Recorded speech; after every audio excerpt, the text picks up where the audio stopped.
Okay, so my girlfriend doesn't know that I'm doing this, but she's not allowed to complain about my Christmas gifts anymore. Because every time we sleep together, I'm putting $1 in a jar, and that's the Christmas fund. And right now, she's only up to a Snickers bar.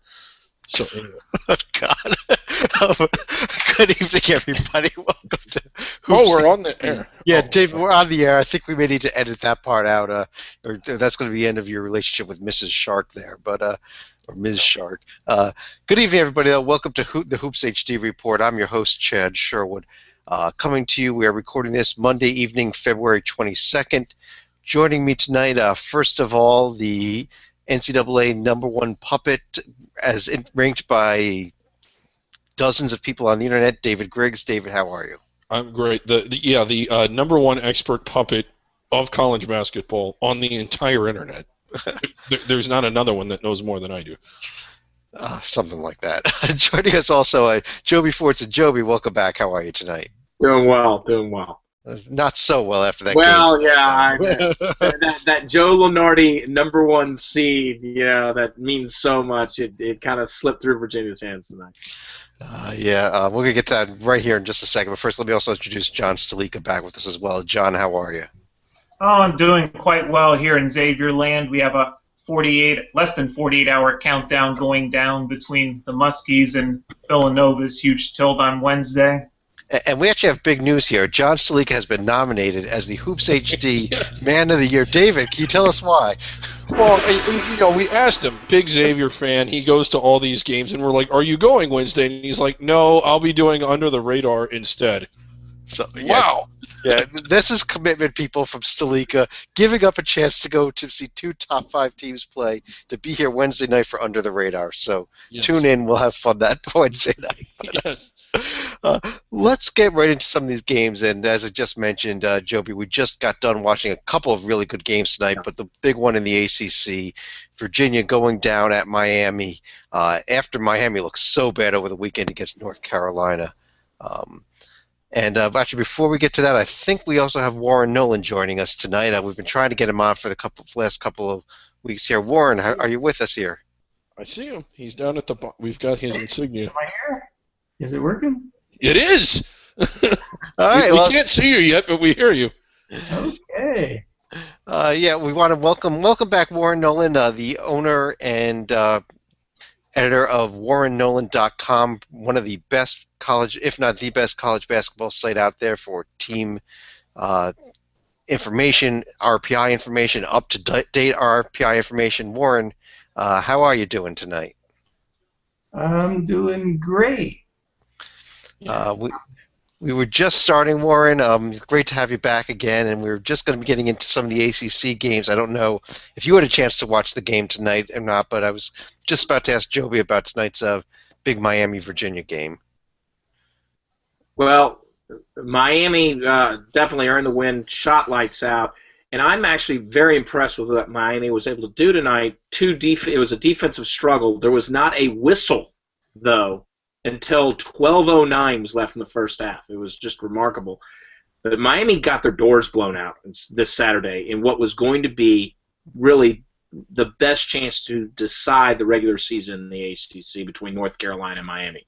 They were down 36. It was awful. The fact Miami was able to rebound tonight against a very good Virginia team, that tells you something about Miami. And, hey, this was a game between two teams that are going to be mid and possibly even high protected seeds. It delivered with a great finish at the end.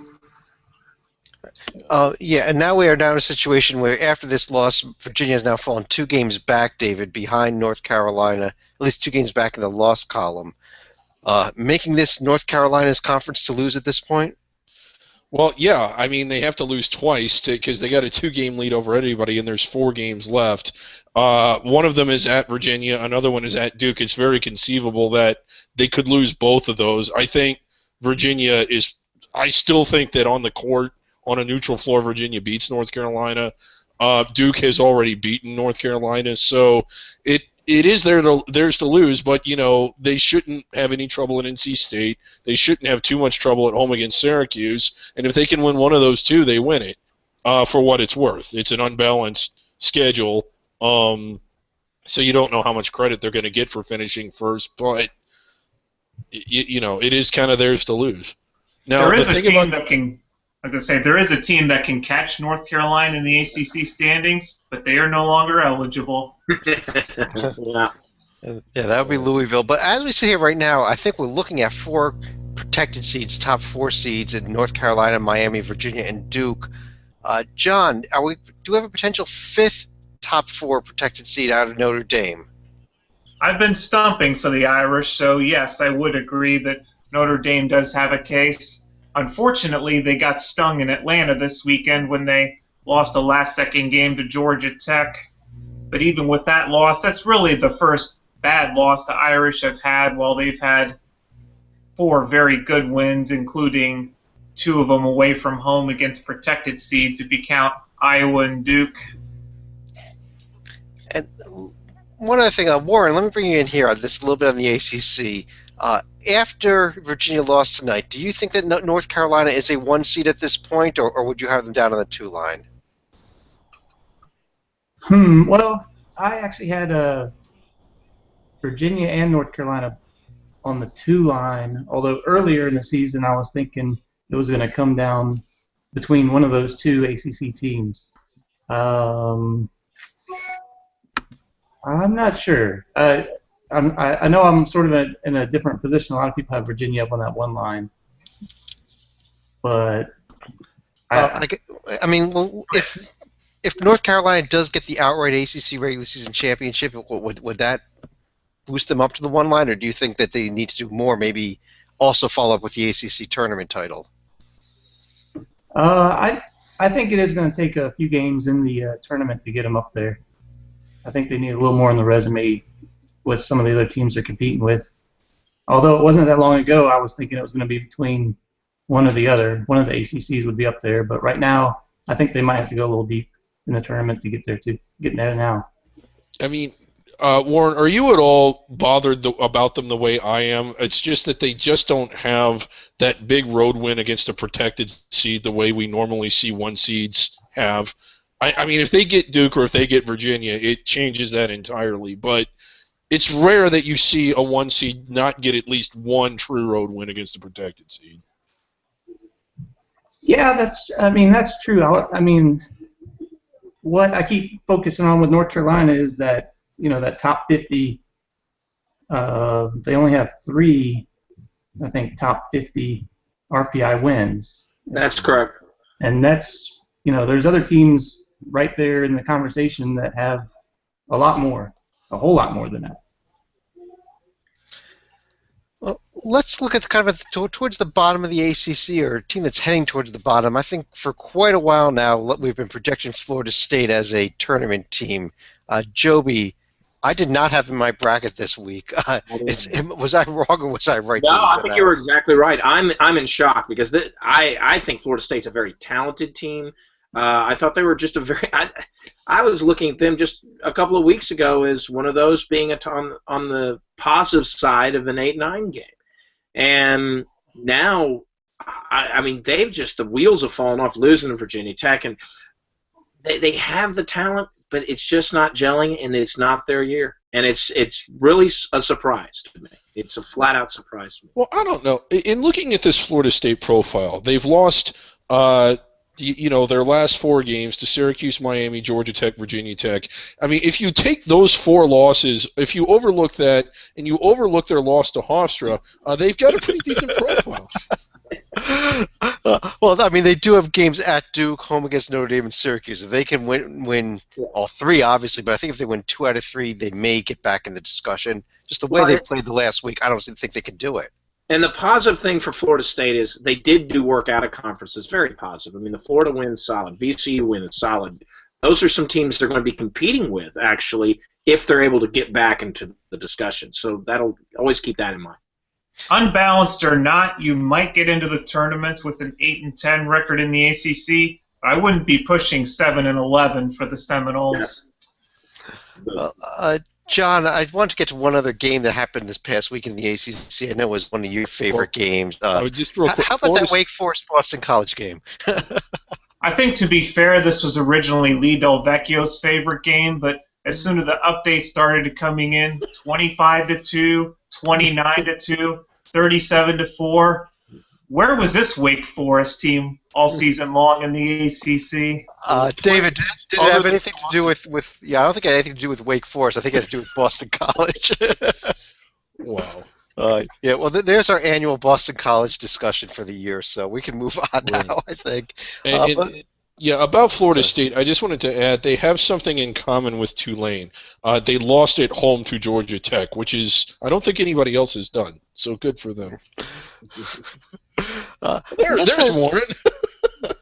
And there we go. Now we've got some video from Warren too. How you doing, Warren? But Warren, now that we got you on here, I know that you've got some Big 12 ties here, and you've got to be liking what Oklahoma's been doing so far this year. Well, now we see you, but we can't hear you. Okay. Okay, we lost a little bit of sound there. Sorry, what's going? Yeah, we're trying to get. Well, Joby, while we're trying to get Warren squared away here, Joby, we just got done watching another really exciting game tonight with Texas and Kansas State. Texas somehow pulling out the win. I thought they had just blown it there at the end of the game, but they did survive. It's an it's almost an indictment on Texas, though. Hey, K-State's already beaten Oklahoma at home, so they've proven they can hold the home court pretty effectively. But Texas needed this because they slipped up this weekend against Baylor. Texas has the pieces that you go, I'm trying to figure this out. Are they a protected seed? Are they further down? Texas has the chance to really explode out because they get so many opportunities in the Big 12. It was a very necessary win because when you lose against the Oklahoma States, the K-States, TCUs of the world, which Texas has done in the case of TCU, the fact of the matter is you lose your chance at capitalizing on what are some great opportunities, especially come Big 12 tournament time. Well, John, also in the Big 12, we saw another game this weekend. Oklahoma went to West Virginia after having been struggling a little bit. He picked up a huge road win. Do you think Oklahoma's righted their ship now to the extent that it was having any trouble? I don't think the ship was ever capsized, but in this case, West Virginia is a better matchup for the Sooners. You look at a team like Kansas, it's a little strange that the Sooners haven't been able to win, but that's really the only problem that they've had. All right, Warren, do we have you back yet? No. No, we don't. Okay, we're still going to keep working on that. But David, Kansas Jayhawks are now in a lot of people's brackets, not only in the number one line, but maybe the number one overall seed. After, not much this week beating Oklahoma State and at Kansas State, but just continuing to rack up the wins. They've now won 7 straight games and are 2 games in the lead of the Big 12. Kind of the same old story for the Jayhawks running away with the conference. Yeah, and that's just it. It is the toughest conference. They got a 2-game lead. Out of conference overall strength of schedule number 1. Out of conference strength of schedule that's number 5, which is huge. I think they are the overall number 1.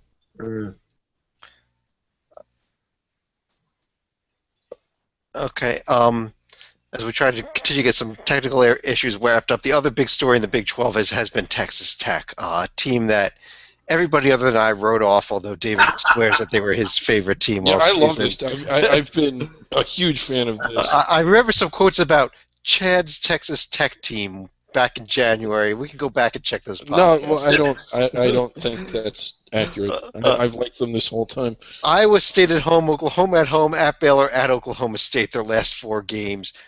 Gone from a team that was barely under consideration to wearing white in the NCAA tournament, and chance to improve on that with trips games at Kansas and at West Virginia left still, David. Yeah. I've been a huge proponent of them.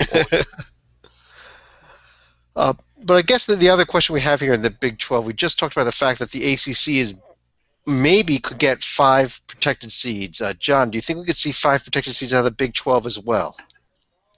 At this point, I'd probably be surprised if they didn't get it, although I'd say right now Kansas and Oklahoma are going to be surefire favorites. West Virginia should get it, and Iowa State, and maybe Baylor. Watch out for the Bears if they can right the ship this week against Kansas, because that would be another feather in the Bears' cap.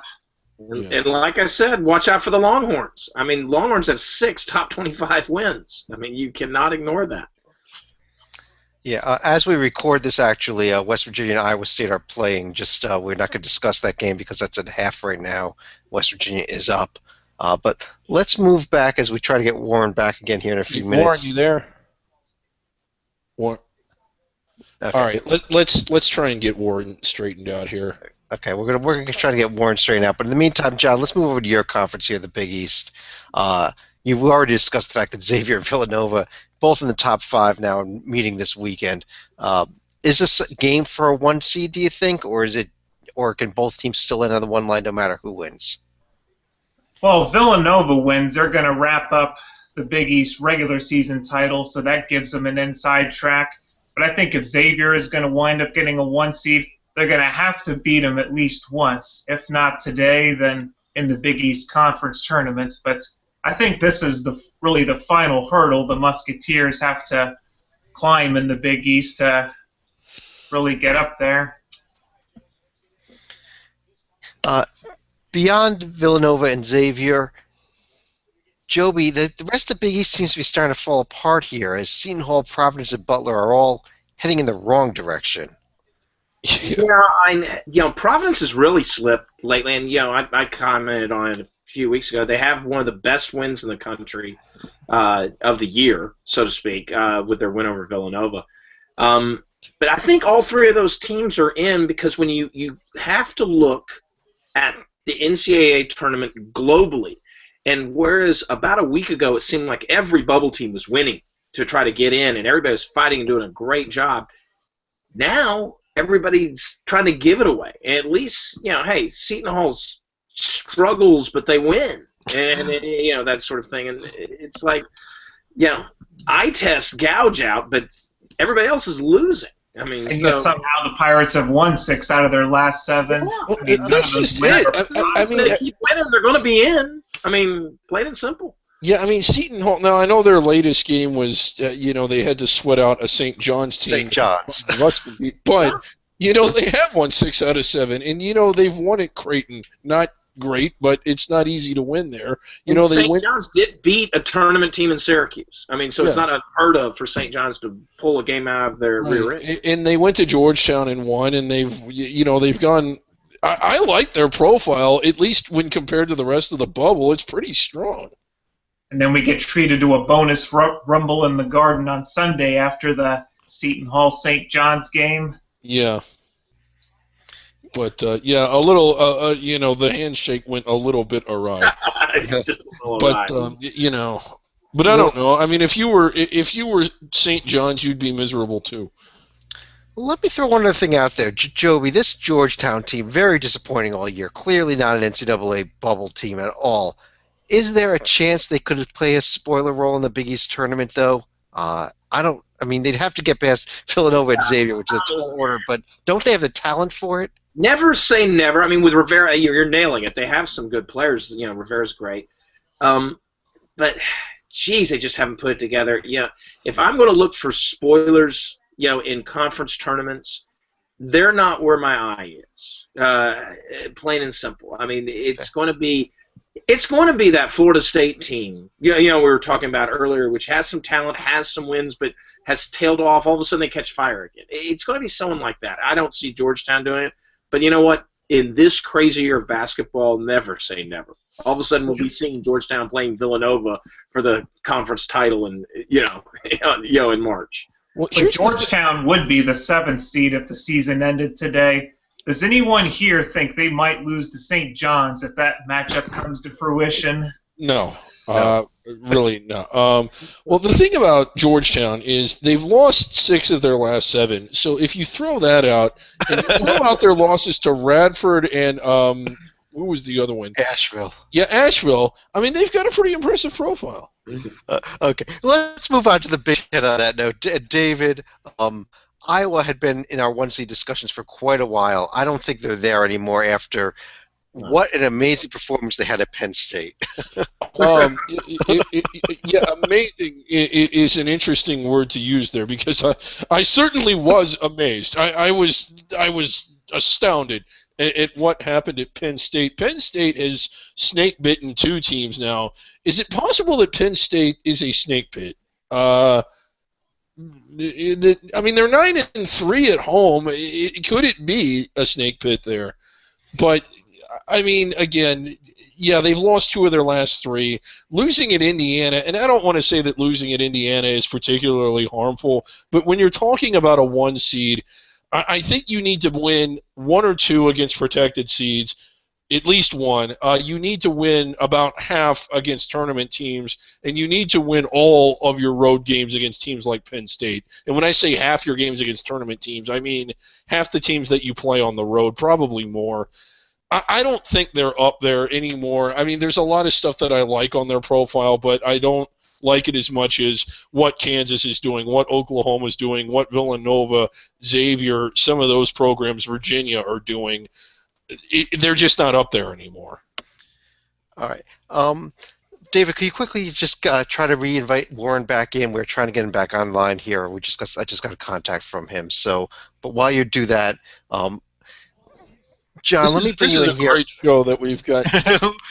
Little technical problems, but we're going to try to keep going through here. This is the best. John, Indiana right now is a half-game lead in the Big Ten standings, and has beaten Iowa and Purdue in among their last 4 games here.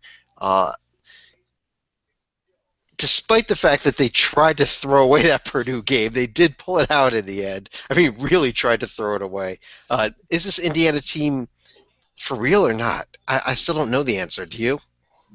I still think they're going to be for real, but we can also point out that Indiana has already thrown away the Penn State game, as we had alluded to. But again, it's much like Ohio State in that not all of Indiana's wins have really been against the cream of the crop of the Big Ten, but they still have Wisconsin, Michigan, Iowa, and Purdue at the top of that resume, so they're going to... I was going to say, the end of this Indiana-Purdue game really kind of baffled me, in fact, because Purdue had to cut the score to 2. About 38 seconds left. On defense, chose to allow Indiana to run 30 seconds off the shot clock as opposed to fouling. Not even playing a trap defense or pressure, just let them run the clock out. And then Indiana, Yogi Ferrell gets doesn't get the basket, but there's a goaltending call on the basket that was a good goaltending call. And now you're down 4 with 7 seconds left and the game is over. I really thought it was a lousy coaching job by Matt Painter. Joby, do you agree with that? Yeah, we saw something quasi-similar tonight.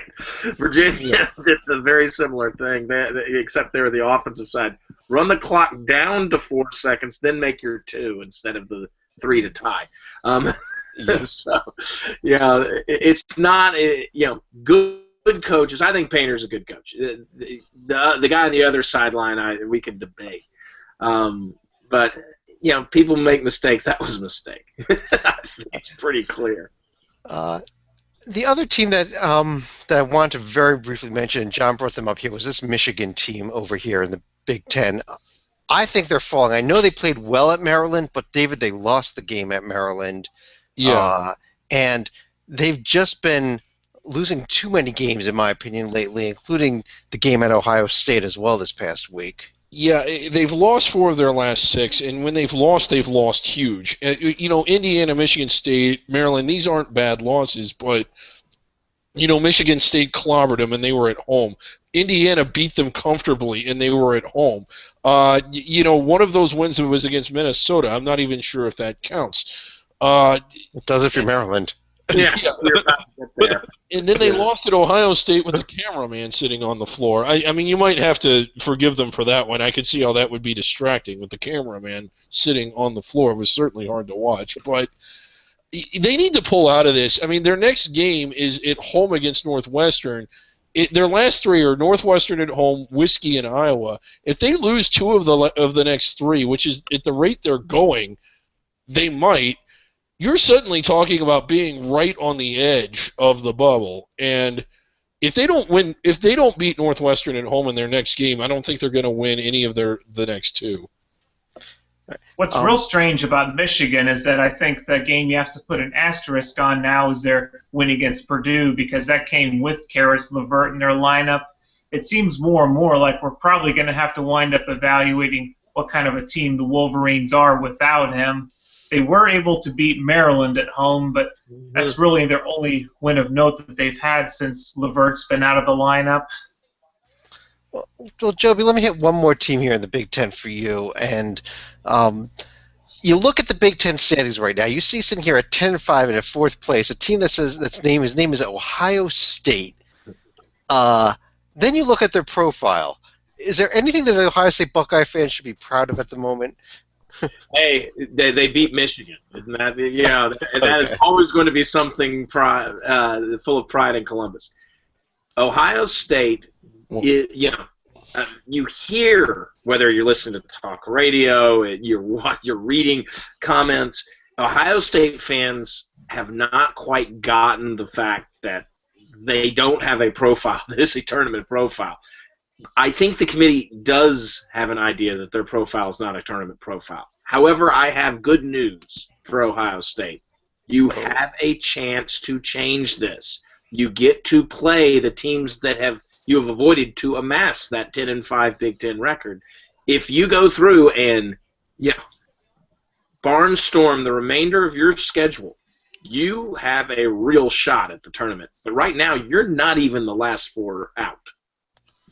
It sounds like Joby listens to WBNS-FM every time he's in Columbus, because he is dead on. They had a huge win in their last game. I mean, that's a profile maker right there. Tim Miles, you can't get through the Big Ten without talking Tim Miles. So. Let's move over to the Pac-12. And Warren, are you back with us? Still can't hear. Yeah, we're still having some audio problems with Warren. We're going to try to get that squared away. It was working. Maybe. But, this is great. We have Warren. I mean, we have him here. Warren, if you would like to hold up like a note note sign card that says yes or no. This is great television. This is why it's the best show on the internet. Oh God. Well, last week we had Jerry Palm's chair on TV, so so we will continue to work on this. But right now, let's go over to the Pac-12, and as we sit here now, we've got a two-way tie for first place between Arizona and Oregon. Utah half a game back. David, are 1, 2, or 3 of these teams looking at as protected seeds right now? I think Oregon is. I think Arizona's definitely trending that way, especially how well they've been playing lately. I'm still not as big on Utah as some people are. I mean, I definitely think they're in on the initial ballot, but the one thing that kind of, when you talk about a protected seed, they just don't, they've been playing really well lately. They had the 2 big, huge road wins this past week. I don't know. I just don't have them up there quite yet. Well, David, when I look at this Utah profile, I see 15 top 100 wins. I see a neutral court win over Duke, a neutral court win over Texas Tech, wins at Colorado and USC, neutral court win over a Temple team, even that most people have in their fields. No bad losses. A loss at Stanford. Other than that, everything is a pretty darn good loss. Even the Wichita State loss is not that awful. It was on the road. Yeah. I don't know how you can't be considering them for a protected seed. Well, I mean, in looking at it now, yeah, I mean, it looks a lot better after last week than it did before last week. I'm starting to come around to that idea. Chad, Utah is also the only team to win at USC and at Colorado, so they seem to know something about winning road games that other teams in the Pac-12 have not hit on yet. And Chad, what's very interesting, you nailed some of their wins, the key out-of-conference wins. What's nice about what Utah's been playing great themselves lately to put themselves into a protected seed position. But think about the teams you listed off. Teams like a Temple, all of those teams, the teams like a Duke, they have gotten better themselves. So all of a sudden, the Duke win, well, hey, you beat a team that's an 8-9 team. Big deal. A 6-7 seed. Big deal. Now the Duke wins over a protected seed type team. Temple was the team Texas in Tech the would tournament. even more so. Yeah. Yeah, You know, Texas I mean, Tech. Who I mean, I've been so Texas big on Tech team's Texas. now wearing white. They weren't even thought of. Their resume. You got when you look at teams and why teams go up or down on power ratings, etc. You must not just look at what the team itself is doing. You must look at what their opponents have done, and Utah is a great example of that. Yeah, and I remember when they beat Texas Tech down in Puerto Rico, saying, "Man, that's a big win for this Utah team because this is a good Texas Tech team." I've been Let's big on go to Texas. you, Griggs. Let's at the bottom of the Pac-12. We've got this Oregon State team that it's been a good story, trying to make their first NCAA tournament since early '90s here, but now suddenly losing their last two at Cal and at Oregon. Warren, do you have a thumbs up or a thumbs down in Oregon State? You He's got- like them. Warren likes Oregon State. Yes. John, can you back up that Oregon State argument? I mean, I can back it up for Oregon because they've beaten Oregon State because they've beaten 5 of the conference bigwigs at home. Their in-state rival Oregon. They've beaten USC, Cal, Utah, and Colorado. Even away from home, they have some halfway decent wins versus Tulsa on a neutral floor. They beat Stanford on the road, which really gave them their obligatory win away from home. So they're going to be in the hunt, but they really need 2 or 3 more wins in conference play to really feel safe. Well, David, how big is their trip to end the season at USC, at UCLA? Huge, because if they get one of those, I think that makes a world of difference. Their fringe tournament now, probably inside the bubble, but close to it. The biggest hole on their resume, I think, is road wins, and if they get the chance to pick one more up, I think that's going to make the difference between them being safely in or far enough in to where they don't need to do much in the conference tournament or really needing to sweat out Selection Sunday. If they win at USC, I just think not only is that a road win, but it's a quality road win against a team that's going to be wearing white in the round of 64. I think that's enough. But if they lose both of them, then they're really sweating. One other team here, Joby. How about this Colorado team? I want to talk about trending down. 0-2 at USC and UCLA this weekend. And now their best road win was at Stanford, and they've only got 3 top 50 wins. Is this team playing its way right out of the field? Yeah, well, you see, I think the Pac-12 generally is an extremely strong conference this year. This is the best. I remember a couple years ago, the Pac-12 was lucky to have regular season champ did not make the field a couple of years ago. Yeah, but exactly right. But this year, night and day. I love this conference. Colorado is losing to good teams most of the time, but this UCLA loss is a killer. That is the type of loss you cannot have. You can have a USC loss, but they are slowly slipping back. Are they in right now? Yes. But and this is one of David's biggest issues. We got on Cal's case, and deservedly so, and probably still need to, on the lack of quality road wins. Colorado is their twin without the good wins, without the collection of good wins that Cal does. Yeah. But I think the other thing for Colorado is they had a double-digit lead at USC in the second half with about 12 minutes to play, but then the wheels fell off, and we saw this from USC. They didn't really look that great at home at all this week, but at least they managed to salvage one win against Colorado. Utah just completely blew their doors off. The wheels fell off and the doors fell off and the roof blew off. I mean, it was phenomenal. What happened? Well, you want to maybe that's a good segue here if we're talking about roofs falling off or players collapsing. Kentucky and Texas A&M this weekend. You want to talk about a stupid move by a player? Yeah, David. Explain to us what happened at the end of this game. Well, okay. What happened? In case you missed it, and if you're watching this, there's no way you did, because if you're watching this, you were watching that. Humphreys Kentucky came up with a really big defensive play at the end of overtime, which resulted in them being up one in the final 5 seconds and going to the line. And Humphreys was so excited that he slammed the ball down on the ground, and he instantly realized once he had done it what he had done. He ends up getting a technical foul. I didn't realize it was a player control, like it wasn't an administrative technical foul. I thought that slamming the ball was, but it counted for his 5th personal foul. He fouls out of the game. So Texas A&M goes to the free throw line to shoot 2 technicals, hits them both. Kentucky hits 1, which ends up tying it, but it's A&M's ball. And after yet another really good defensive play by Kentucky, where they really contested the shot, Kentucky didn't get a good shot. The problem was the loose ball landed right under the basket, and I forget who it was that put it in, but he was wide open. But essentially, like, had he not slammed the ball on the ground, Kentucky probably wins the game. I'm going to be very out of character here because it's not in my nature, and just say I don't want to pick on Humphreys. He did something dumb. He knew he did something dumb. He realized it immediately.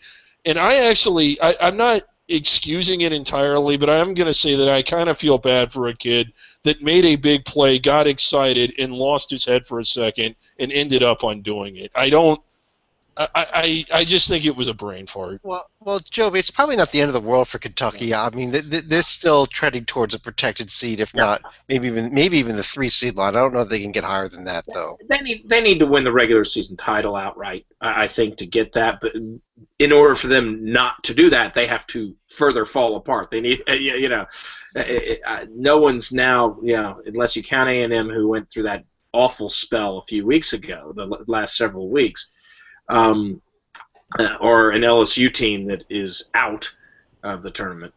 I think Kentucky's going to do that, but Kentucky does need to finish strong, run through the tape, so to speak, and then I think you'll see Kentucky as a protected seed, presumably if they don't do something silly in the SEC tournament. They could probably even lose against one of the other strong tournament teams in the SEC in like the final or the semis and still get away with it. Alabama going to Kentucky tomorrow night is going to be the equivalent of a kid being called into the principal's office. It is not going to be pretty for Alabama when they go into a PO'd Big Blue Nation tomorrow night. Right.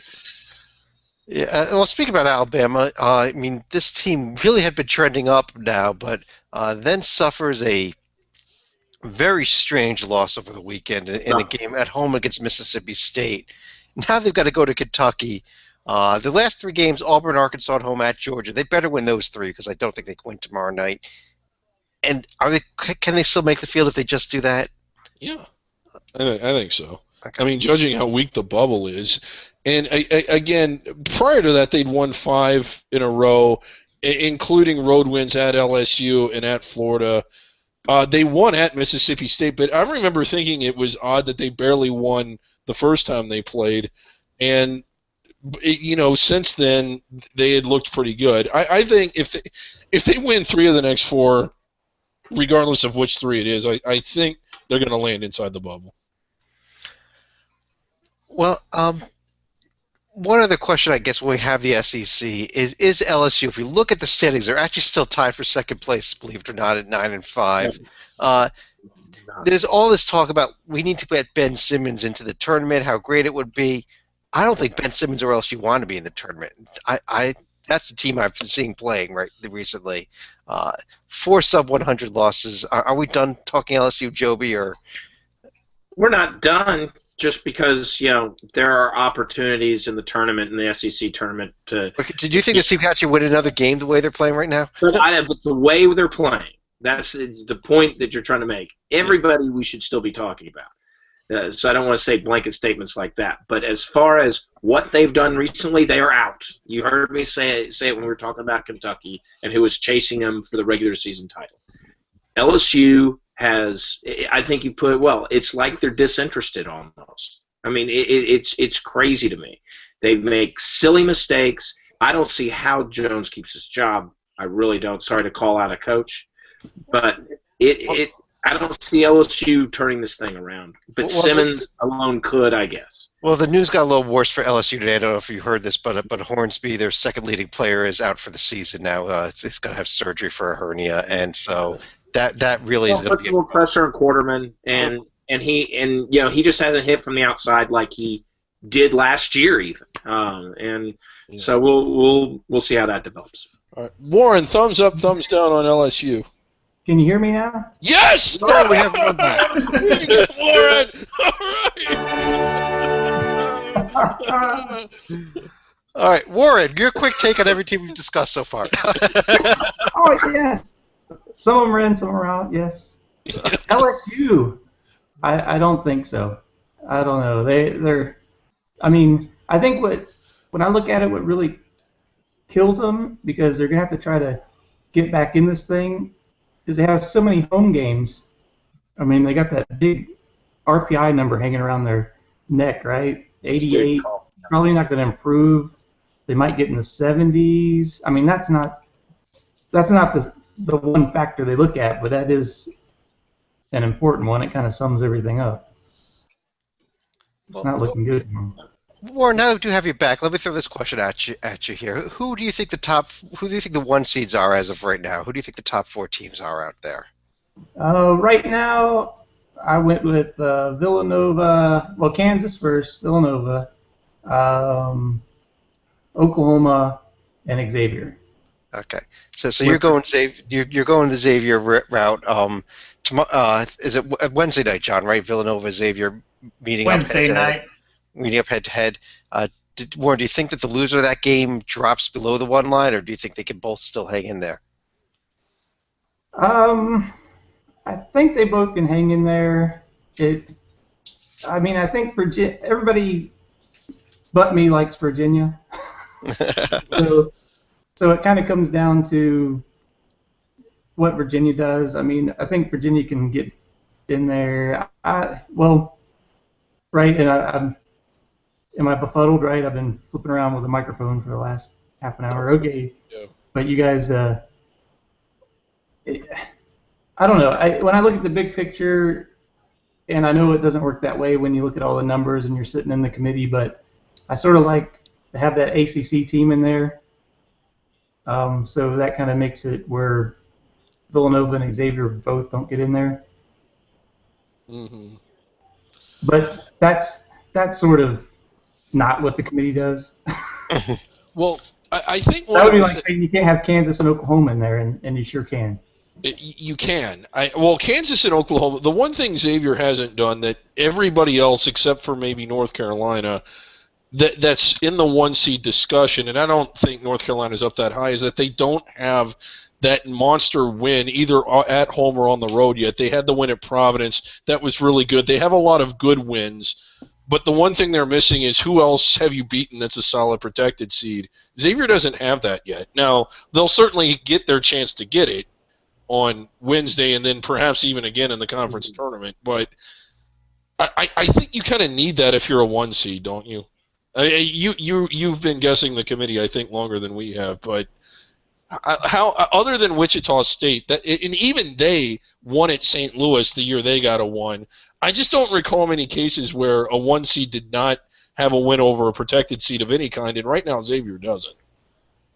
Yeah, that's true. Like you said, they've got to do it against Villanova. I mean, that's probably the one that boosts them up there. I mean, here we go again, holding their nose, right? Yeah. And it's the same issue in reverse that we discussed with Utah earlier. The Dayton and USC wins at one point look like protected seed wins. They don't today. And so Dayton's awful loss this past weekend, segue, is not going to be very helpful to Xavier and other teams that rely on a Dayton win. Providence looked more like a protected seed win than USC did, but even the Friars have finally started tailing off. Yeah. Well, that was a good segue, Joby. Right over to Dayton. We haven't discussed any A-10 yet. Dayton with another team with a mystery loss this weekend, losing at home to St. Bonaventure. Still a very solid profile, but this team was looking like a protected seed and may not be there unless maybe they need to win the A10 tournament to get up there at this point. David, your thoughts on Dayton? I still like them. I think that their ceiling is high. I like how they play. I realize the committee isn't going to go too nuts over this. Their last 2 games, they were without Kendall Pollard. Am I saying that? Am I saying his name right? So I think that St. Joe's, it's not easy to go there and win. Even if they have Pollard, maybe they still don't win that game. But I do think they would have gotten the Bonnies at home had they had him. I'm kind of interested because up until last week, I looked at St. Bonaventure. I'd seen them play several times, and I was really starting to like them. And because I was starting to like them, they went into LaSalle and lost. That's just what teams do when I start to like them. But St. Bonaventure, is it a game that a protected seed needs to win at home? Absolutely. But St. Bonaventure is not a bad team. I think that they're kind of on the fringe of the tournament when you look at them closely. At least, I'll say this, whether they're in or not, if it were debate class and I was told to make an argument for St. Bonaventure, I could easily do it. Well, over the past 2 years, we've probably gotten in the habit of seeing Dayton overcome this kind of adversity. I mean, let's not forget last year they played with a very short lineup because of the dismissals of Devin Scott and Jalen Robinson. And they started short height-wise is what you mean. It was actually not short-handed with Dyshawn Pierre out of the lineup for the first semester, but apparently they haven't been able to figure out how to play yet without Kendall Pollard. I didn't think they were going to win at St. Joe's anyhow, but St. Bonaventure is probably the one game where they may say, okay, this is why we lost. Well, look, stick with the A10 though, Warren. How many teams do you think are in right now? I think everyone would agree Dayton belongs in. VCU, St. Joe's, maybe a team like the Bonnies or GW, maybe somebody else if you want to throw it out there. I don't know. Yeah, right now I have 3. 3. And I have to rack my brain to figure out who they are. Well, Dayton, would be VCU and St. Joe's are the 2 I would have in along with Dayton right now. I don't know if those are your 2. Right, St. Joe's Yeah. and VCU I have as a 10. St. Joe's I think is a 9. Let me see. Yep. How close do you have St. Bonaventure, or do you have you even considered them? When I was going through it last night, I think I had them maybe about in that next 4 out, so maybe about 7 or 8 teams out. Yeah. The GW probably in the same range or a little higher. GW was right there. It is kind of historic, and I don't know if they'll end up inside the bubble or not, but St. Joe's did win the A10 tournament 2 or 3 years ago. I forget exactly when. Maybe it was further ago than that, but ever since what happened, in I believe it was 2003 with Van Bredekoff and that whole thing with the welding that led to them quitting before the season was over and not playing their last 2 or 3 games. This is by far the best team St. Bonaventure has had since then, because I don't think they've ever been anywhere close to the bubble since then. So, I mean, whether they make it in or not, it's still a really good season, and I think it's a statement for their program that they have rebuilt finally. Well, St. Bonaventure did make it to the tournament 4 years ago by thank you. Yeah. auto bid, but as you pointed out, they weren't close to the at-large. Yeah. One more conference to touch on here. That's the American, where Joby. Let me throw this over to you.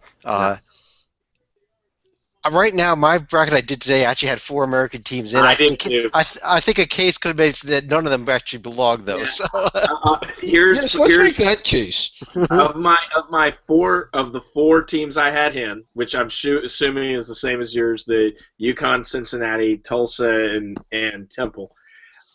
3 of those 4 were in my last 4. we're in the first 4, and so who knows what happens. Cincinnati's been sitting out for several weeks. They get a nice win this weekend. Okay, all of a sudden they're back in. The American could, as you hint, swing either way wildly.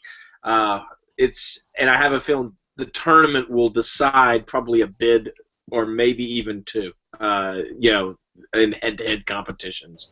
Because you even have a Houston, which won't be in the tournament, who could come up and bite you, or maybe Josh Pastner quits early, thus Memphis makes a run. Well, David, we've got the American Championship game is at 3:00 on Sunday. Yes. 3 hours before the selection committee announces things. Yes. Last year we were in a situation where a final bid was going to be determined, in our opinion at least, by the outcome of that game. Yes. We could be in that same spot this year, absolutely, couldn't we? Yes, we'll be building two brackets that afternoon, I guarantee you. Well, okay, the situation last year was that UConn was not inside of our bubble, so they needed to win that game to make the field. I mean, if both teams are, for the sake of doing it, I guess we'll just cross that bridge if we come to it, but if it gets down to the championship game and both teams are inside the bubble, then it's not going to determine a spot in the field. If it's UConn and Houston or UConn and Memphis, we've got a problem again. And isn't this a little ridiculous that the American, who is not the ACC or the Big Ten, is playing that championship game so late? If I were on the committee, I would inform the American Conference that we're simply not considering them this year. The notion that the American might get 4 bids this year is not far-fetched, but that Chad had 3 of the teams listed on the 9 line, this is where I want to hear the explanation. I'll give you my explanation. Temple. John, I will give you my explanation for that. If you look at that, yes, I had 3 American teams at the bottom of my 9 line. Well, bottom of my 9 line as the last 3 teams of my 9 line. I only had 5 more teams below that were above the first 4. So my first 4 is moving closer to the 9 line. That's how bad it's getting this year. And here's what's crazy about the American is we're talking about these 4 bids. None of those 4 are the best team in the league. I mean, the best team in the league, the one true team that is well inside the bubble, is not going to be a part of the NCAA tournament this year. Yes. And even that I'm not sure of this year, because last year during our committee, there were some strong deliberations from Kyle and Lee about just how much of a fraud they felt SMU was. This year, I honestly might be inclined to listen to that argument if they were eligible. I think SMU's better this year, to be honest, but that's just me. One other game I want to turn to that happened this past week was out in the West Coast Conference. We do always tend to end our shows with a little bit of Gonzaga talk. Gonzaga losing at home to St. Mary's. St. Mary's now with the sweep of the Zags. They're both tied on top of the West Coast Conference. Warren, what are your thoughts on these 2 teams? Do you think they both make it, or do you think just one of them makes it between the Gales and the Zags? I think only one of them make it. Right now, St. Mary's, I have leading the conference, so I have them as a 12 seed. And when I went through, those those teams under consideration, and Gonzaga, let me go back. I think they were. He's having trouble finding them. That's the story. Yeah. Yes. That makes me think I had them as the 9th one out. Really, they were beyond it. 2 top 100 wins. That's it. 2. St. Mary's or Gonzaga? That's awful. I mean, and Gonzaga goes out and plays teams, so it's not like St. Mary's, which only has 2 because, they only played Gonzaga twice. But Gonzaga plays teams, and St. Mary's plays some rough facsimile of teams. Gonzaga needs to do better than that. The Zags are better than that, or need to do better than that, and they usually are better than that. This is not a good Zags team. Right. St. Mary's. I'll throw out a fun fact for you. Half the kids on St. Mary's campus were not even born the last time St. Mary's swept Gonzaga in the regular season. You have to go back 21 years to find the last time that occurrence happened. I realize the committee looks at paper, and 80% of it, if not more, is paper, but I was actually somewhat impressed with St. Mary's this past weekend, which is more than I could say. I mean, have you all watched St. Mary's? And this is what I don't get. Like, okay, they go to Pacific, and this is Pacific. This is a team that's won 5 games all year, and they trail for most of the game, and they have to pull it out. They win 68-65. The voters must have been really impressed by that, because after beating Pacific by 3, they get into the rankings. They go to BYU and lose handily. They lose at Pepperdine. They come home against LMU. I mean, these are like sub 250 teams, and they barely beat LMU. They go to Portland. They barely win that game. It's just, who is it that's watching St. Mary's? Their paper isn't good, but when you watch them play, they look even worse. I just don't understand why anyone is impressed with this team at all. But having said that, they did beat Gonzaga twice, for what that's worth. Well, on that note, let me turn to each of you here for any final thoughts or any other comments about any teams that we did not discuss tonight. And Joby, let me start with you. Well, like I said, I am a huge proponent of the Pac-12 this year. Watch out for, God forbid, we've mentioned that don't stub your toe there, but God forbid we see a repeat of UCLA. I mean,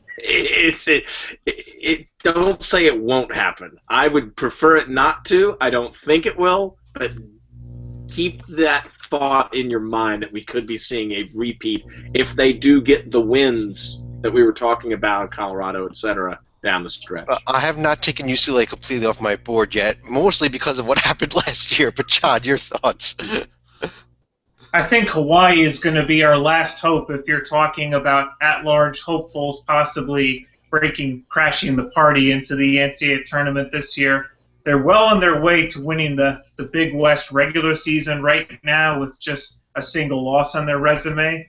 If they get to the championship game against UC Irvine or even a Santa Barbara or Long Beach, I wouldn't discount the Rainbow Warriors as an at-large that could sneak into the field. Warren, any thoughts from you or any other teams you want to comment on? I know you missed part of the show here where we get difficulties taken care of. Right. Just some, maybe these are too broad a thought, but when I look at those, what's right there on my 9, 10, 11 lines, and even the 11 and 12 conference leaders right now, I really think the way those teams' resumes sit, that there could be a lot of turmoil in these last 3 or 4 games of the season, because a lot of them are playing good teams and they could just move up. This is a very broad statement. And there's also some that are just going to fall right out. And then with those 11 and 12s, there's a lot of those conferences that have 1 or 2 teams right at the top, and they're fighting. They're going to have to win that conference tournament, but they're right there.